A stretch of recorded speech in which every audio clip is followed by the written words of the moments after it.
En el Día de la Soberanía Nacional, desde Libertad Avanza, ratificamos nuestro compromiso con los valores de la agenda argentina, que nada tienen que ver con la Agenda 2030 que quiere imponer el comunismo. Gracias al presidente Milei, esta agenda de sentido común. Sumate a defender los verdaderos valores argentinos. Y allí tenemos, 20 de noviembre, Día de la Soberanía Nacional, por un lado, en la izquierda, Agenda 2030, en la derecha, Agenda Argentina. ¿Qué es lo que dice la Agenda 2030? Veganismo.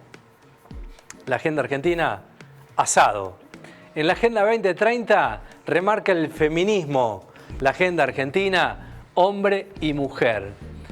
Muerte por la parte de Agenda 2030, Agenda Argentina, vida. Globalismo en Agenda 2030 y en Agenda Argentina, soberanía nacional. Comunismo, capitalismo. Educación con ideología de género para Agenda 2030 y educación en libertad. El tuit de Red X de Libertad Avanza para un día muy especial, el Día de la Soberanía Nacional.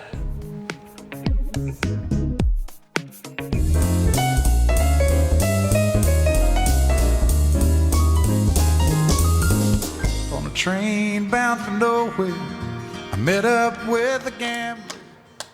¿Cómo le va? ¿Qué dice, esa estimado? cara tan aviesa? ¿Cómo le va? ¿Qué dice? Bien, muy bien. Un gusto que ya haya vuelto, ya es una costumbre tenerlo. Nos encanta. Disfruto mucho estar acá con usted. Sí, nosotros también, la pasamos realmente muy bien. Sí. Sí. Qué trampa esa división en blanco y negro, bipolar, esas construcciones Lo de, dice, tan falaces. lo de Red X, Sí. recién de Libertad Sí, Avanza. que es un partido político. Sí. No le podemos Ahí caer está, como si fuera algo oficial del Estado, aunque uno Sí. supone que el Estado, el gobierno Avala. del Estado, avala esto. Vale. La Agenda 2030 es una agenda que propone el cuidado del medio ambiente, una economía circular, la economía verde que nosotros decimos, un mundo sustentable. Qué reduccionismo también, ¿no? De eso se trata, esa es la trampa. Porque supone que no lo estamos defendiendo, que bien podríamos hacerlo, pero esos reduccionismos que plantean en blanco y negro la realidad, Sí. cuando es todo tan complejo. Sí. ¿Veganismo o asado? Decime qué excentricidad más brutal se le puede haber ocurrido a la mente tardía y adormilada de alguien de poner semejante estupidez. Pero se banca, Pablo, esto, ¿no? Sí, pero... Está bien, me parece, hay que decirlo. Digo, es un reduccionismo absoluto, una ridiculez, ¿no? Una ridiculez. Pero bueno, Bueno, hay los que nos creemos que somos dentro de todo optimistas con lo que pasa en el universo, creemos que hay una ley como divina de evolución que nos hace mejores. Hoy el Papa dijo algo así, perdón por la falta de precisión, pero que como cada vez mejora en general la atención de los niños en el marco de la familia. Y que eso está promoviendo lentamente un mundo mejor. Y ese es un argumento. Después habrá que ver si es verdad o no, las estadísticas, las cifras, lo que sea. Pero digo, vos ves esta cosa y decís, bueno, retrocedimos 100 años. sí, es verdad. Sí. Estas no son las discusiones que tenemos que dar. Seguramente Bueno, habrá gente que yo tiene creo- razones para oponerse a la Agenda 2030, pero que sean otras, vamos. Yo creo que sigue habiendo elementos distractores en el debate, ¿no? Digo, que están pergeñados, armados, con claridad absoluta, para que hablemos de estas cuestiones, ¿no? Me parece que la discusión va por otro lado en la Argentina, hace mucho tiempo, ¿no? ¿Cuántas veces lo decimos? No nos sometamos a las Pero- categorías que nos proponen para discutir los temas. Me debato en la acción periodística qué hacer ante estas cuestiones, ¿no? Porque uno tiene que exhibir las cuestiones que acontecen en la Argentina. Pero claro, ¿cuál es la agenda que tomamos los medios también, ¿no? Para ir por esta línea que plantea el gobierno, estos elementos distractores, o el otro debate. Pero no nos vamos a poner a discutir Allí de estamos. comunicación porque van a oír todos enfrente de la pantalla. No, pero... Pero le hago una pregunta superadora de todo eso. Sí. ¿Usted cree que los medios de comunicación manejamos la agenda? Para empezar. No, Claramente no. no, y menos en estos tiempos. Si algo está ocurriendo en estos tiempos Sí, es que el con una gobierno transformación absoluta. triunfa día a día Sí. imponiéndonos la agenda. Esto que Sí. estás haciendo vos Sí. poniendo esto Sí. es un triunfo obviamente Sí, sí. del gobierno. Sí, no tengo ninguna duda. Sí. Y por lo demás, esa palabra que usamos tanto, que uso tanto, que corremos el riesgo de desgastarla, pero es la construcción. Todas son construcciones. Hoy, el Día de la Soberanía, Sí. hablabas del Día de la Soberanía. Sí. Mirá, con el correr de la historia, cómo le hemos puesto. Al principio nos decían que había sido una gran victoria, después nos enteramos que Sí. no, había sido una derrota, pero con mucha vitalidad y con mucha hidalguía por parte de Mansilla y de los suyos. Pero hay otras miradas hoy que te invitan a revisitar lo que ocurrió. ¿Cuál era el pecado de que franceses o ingleses quisieran navegar por los ríos argentinos? Claro. Lo que se estaba rompiendo para muchos ahí era la hegemonía del puerto de Buenos Aires. Claro. Es decir, nada más federal que los puertos en Goya, Corrientes, Claro. no sé, en Sí. Entre Ríos, recibieran la gente para comerciar directamente sin pasar por la aduana del puerto de Buenos Aires. Son invitaciones al debate. En definitiva, son invitaciones a la lectura, Sí. al análisis. Como decía Bueno. Jesús Quintero, aquel viejo periodista español, un poquito más, un poquito más. Se lo podemos decir a la gente, pero básicamente nosotros periodistas. Sí, sí. Tenemos que exigirnos un poco más. Sí. Otra capacidad de análisis. Sí, son buenos tiempos para rever un poco la historia. Antes que te metas en el tema, Sí. me llamó la atención, si lo tenemos, lo compartimos, Milei contando la experiencia del vínculo que tuvo cuando conoció a Sylvester Stallone. Sí. Lo cuenta de una manera tan de un niño que conoció a su ídolo, claro, pero es nuestro presidente de la nación. Bueno, es una lindísima ¿Eh? discusión. A ver, proponeme por dónde le entramos. ¿Lo escuchamos primero? Vamos a escuchar. ver. Dale. Un año, un corte. Probablemente a nadie en la historia le hayan hecho una campaña negativa desde todos los medios de comunicación como me lo hicieron a mí. Pero, digamos, o sea, fueron bastante parecidas. Y ahí, por eso es tan interesante, por eso me emocioné tanto cuando anoche lo conocí a Sylvester Stallone. Porque Sylvester Stallone justamente lo que menciona es lo valioso de que a pesar de que a uno le sigan pegando y le peguen, a pesar de todo eso, seguir avanzando. Es decir, muchas de las de la forma de ver las cosas de Sylvester Stallone son sumamente inspiradoras. Entonces imagínense, digamos, o sea, voy a ir a dar el discurso y veo a Sylvester Stallone. Y Sylvester Stallone me conoce. Era verdaderamente, digamos, yo me tenía que pellizcar, digo, esto no puede ser cierto. O sea, y además, bueno, digamos, la gente ha sido maravillosa anoche conmigo, han sido maravillosos hoy. He sacado cientos de selfies. O sea, ha sido verdaderamente... Digo, ha sido mi recreo después de casi un año de estar en el gobierno y de estar sometido a todo tipo de tortura mediática, digamos, porque justamente los periodistas ensobrados, corruptos, son torturadores profesionales, ¿sí? Porque se meten con uno y también se meten con la familia y se meten con la intimidad. Bueno, deja un montón de cuestiones. ¿Qué imagen te dio, Pablo? Bueno, la primera es una invitación a castigar al presidente por esa sumisión hasta cultural, decir, mirá, pero la verdad no es tan importante. ¿Querés que te lo diga? No es tan importante. Si su ídolo era Stallone y se derritió de la emoción porque lo conoció Stallone, bienvenido sea, me alegro por el presidente. Yo lo hubiera conocido a Maradona, me desmayo una y otra vez. Y bueno, ¿cuál es el problema? Que en el cargo que estás, con esa sumisión cultural, te reúnas en nombre de un Estado, como lo hizo previamente, que a lo mejor, bueno, ni siquiera digo que le haya salido mal, pero la verdad no me representa, qué sé yo, diciendo, no sé, lo de Margaret Thatcher, supongo, Sí, cuando hay un sí, dolor por tan ejemplo. marcado en la Argentina, y además Inglaterra vulneró, como lo sabemos todos, los principios internacionales, con lo de Belgrano y demás. Ese tipo de sumisiones culturales que nos ponen en un lugar apestoso, horrible, denigrante, bueno, eso es más preocupante porque lo hace un presidente de la nación.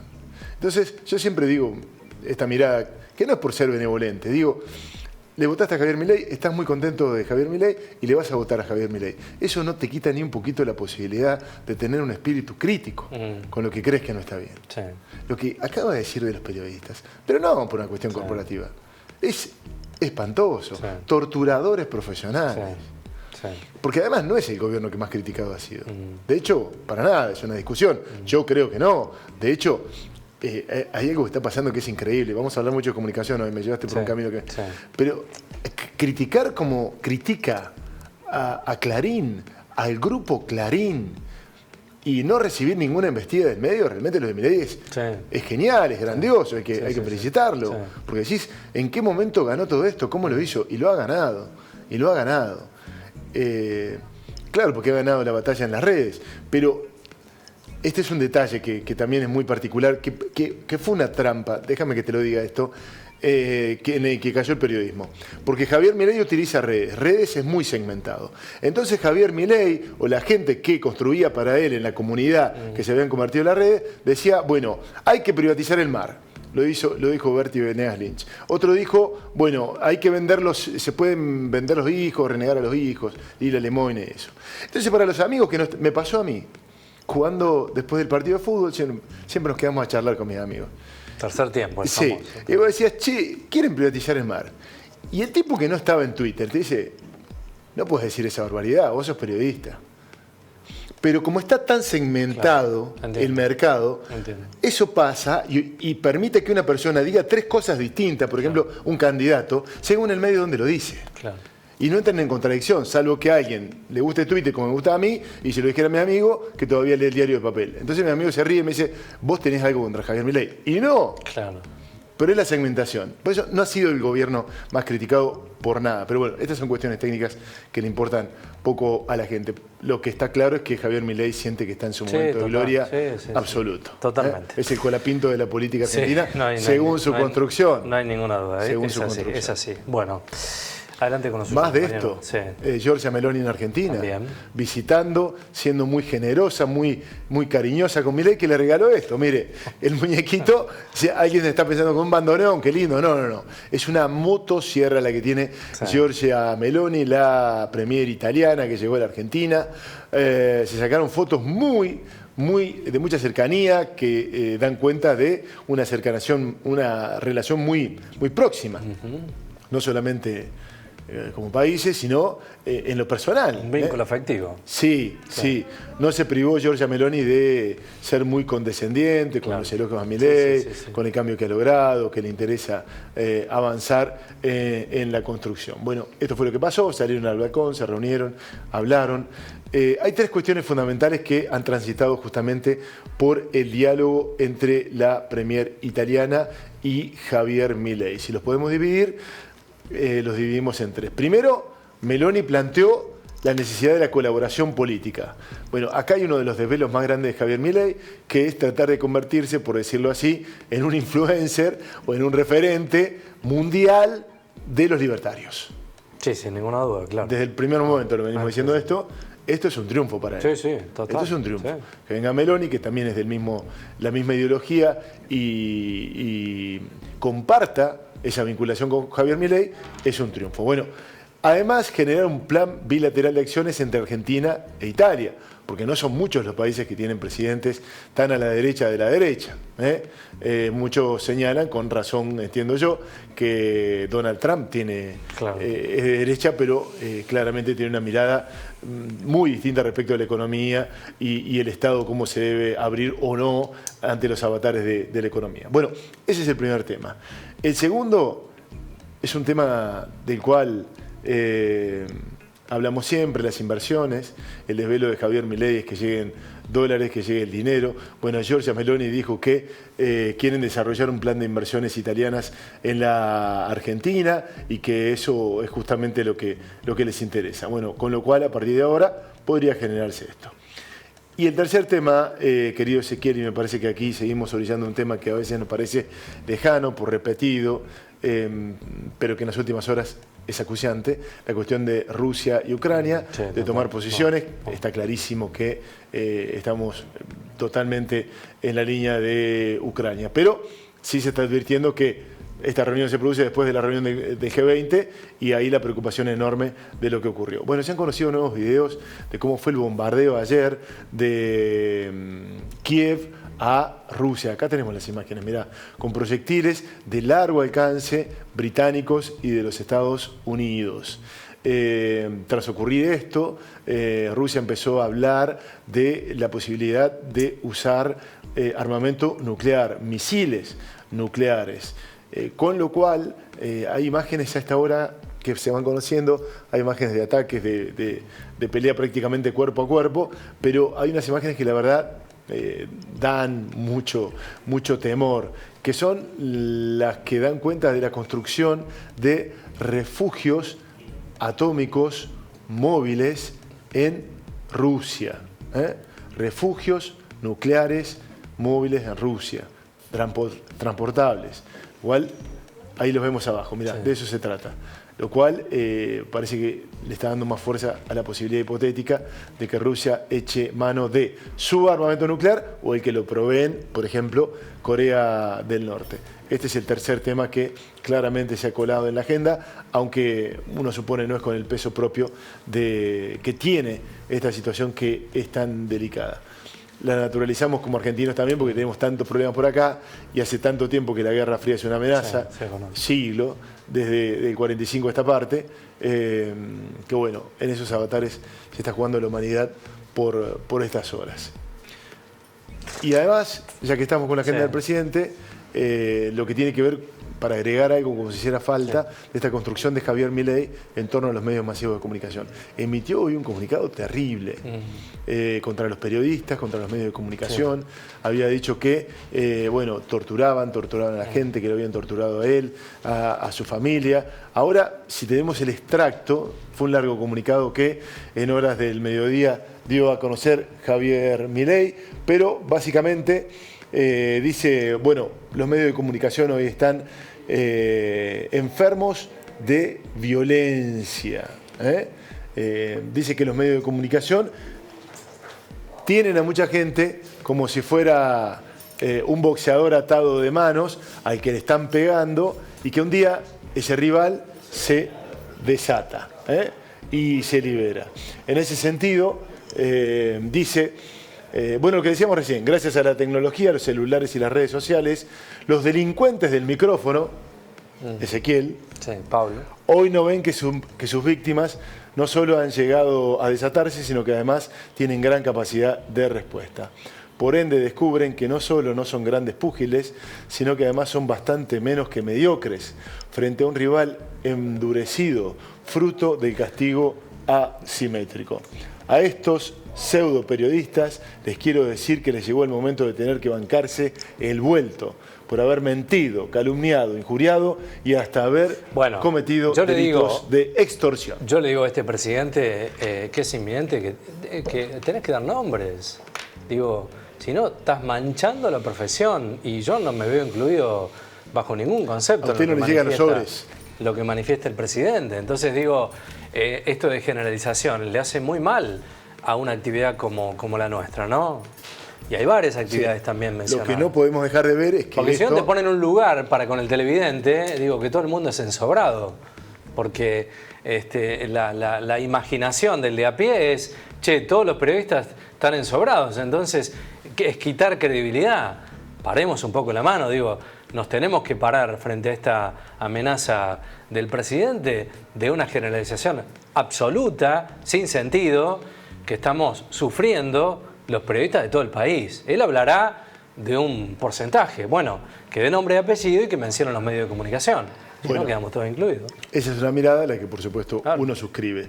La segunda mirada es, claramente, no podemos caer en la ingenuidad de ser literales con esto que vos estás diciendo, que es lo literal. Sí. Claramente esto es decir, bueno, los medios son estos y lo estás diciendo a la gente, mira, no le crean más a los medios. Sí, que es una manera de garantizarte, que hay un sentido crítico que se está perdiendo y una capacidad de análisis que se está perdiendo. Porque, como vos lo decís, no son todos ni son siempre. El periodismo tiene una mirada de la realidad a la que uno puede escribir o no, puede ser más o menos viciada y demás, ya lo sabemos. Pero la estrategia de Milei, menos que señalar a un periodista corrupto, que es lo que vos estás proponiendo, está más relacionada con desacreditar al periodismo, que hoy por hoy parece ser que puede llegar a ser su único rival, que no lo es. Yo me vuelvo a mis primeras palabras. No lo es para nada. Pero digo, si no tenés oposición, si el Congreso lo estás manejando de una manera genial, como lo hace él, porque no tiene votos y sin embargo saca todo. Tu única oposición, por alguna manera, es el periodismo. Bueno, es la única razón por la cual está escribiendo estas cosas. Totalmente. Gracias, Pablo, como siempre. Ha sido un placer. Buena semana.